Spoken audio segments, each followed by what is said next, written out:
What's going on, everybody? Mortem here, this time bringing you some lore discussion about the Red Prince's origin story in Divinity Original Sin 2. Let's dive right into it.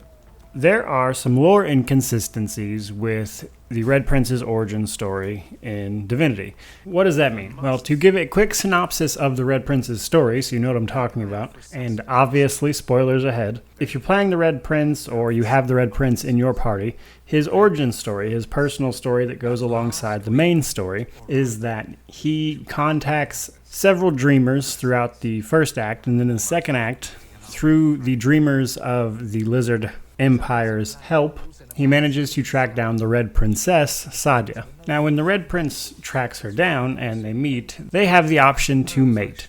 And the reason they want to do this is because there is a prophecy about the Red Prince and the Red Princess that says if they mate, their child, or children rather, will bring about the Red Dragons again. And this is further explained in Act 3 by the Shadow Prince, who's actively trying to stop this from happening, that basically them bringing the Red Dragons back from non-existence would be a problem for the entire world, and especially the Lizard Empire. What is it about this story that is a problem with the lore, you might ask? Well, let me tell you. So first of all, let me clarify that when they were talking about bringing the dragons back, they do specifically mention that it is the red dragons. So it is not all dragons, just the red ones. To explain what's actually wrong with this, we have to explain some things about the way the world works in Divinity. So in the Divinity series, every sentient race has a separate god. Now, while it is not mentioned in Divinity Original Sin 2, that includes the dragons. They have a god named Ouroboros. This is confirmed in Divinity 2, the Dragon Knight saga, where you can talk to the Patriarch, who is an actual dragon, and he explains and mentions that they have a god named Ouroboros. Now, why is that important? Well, because the gods of each race are largely seen to be the creator of that race. They are the reason that they exist. So, Zoroastissa, the lizard goddess, made the lizards. Duna, the dwarven god, made the dwarves, and so on and so forth. Now, this is important because nowhere in all of the Divinity series is there a crossbreed. Literally nowhere. The races can intermingle, shall we say, but no children are ever produced from this. And that brings us to the exception of the Red Prince's origin story. Why is it that when the Red Prince and Red Princess mate, they bring back the Great Red Dragons?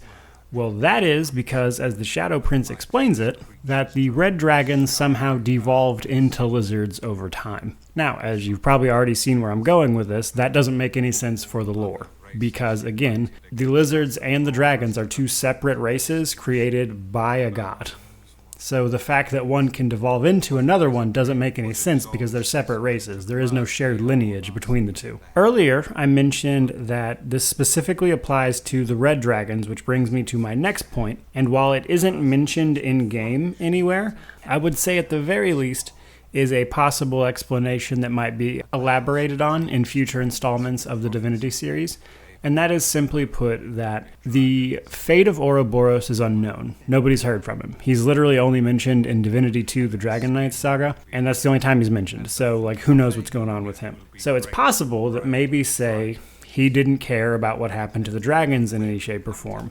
And the red dragon specifically, since they are so specifically named in the quest text for the Red Prince's origin story, of course, perhaps that entire group of dragons made some sort of deal with the goddess Zoroastissa of the lizards, and that somehow facilitated the change, and Ouroboros just didn't care enough to stop it, potentially. So that is a potential explanation, but it is not anywhere to be found in-game. Now, I don't want to say that Larian outright broke the lore, because they didn't, ultimately. This kind of thing just isn't addressed in the games anywhere. Like I said, when races intermingle, there are no instances of children being born from this. That's not to say it's impossible, it's just Larian haven't chosen to address that at all. So potentially, in future sequels, they might, choose to dig into this a little bit, because, you may not know this, but for instance, basically none of the elves' lore was established until this game. You hear almost nothing about them until Divinity Original Sin 2.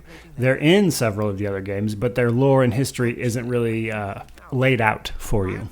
And this actually applies to the dwarves even still. We have some of their culture in the game, but their actual homelands and stuff isn't really talked about much. We know a decent amount about them because they are covered a bit in Divine Divinity, but not a ton. Again, that's just me pointing out that they could in fact elaborate upon this and make this origin story make more sense, because in its current form, while it is a fun, standalone story, it, to me at least, genuinely does not fit in with the rest of Divinity because they haven't chosen to make the appropriate connections to make this make sense. With that in mind, I hope you enjoyed the discussion, really, about the Red Prince's origin story. If you have any theories, anything you want to point out down in the comment section below, feel free to do so. But in the meantime, may you wander in wisdom and have an amazing day.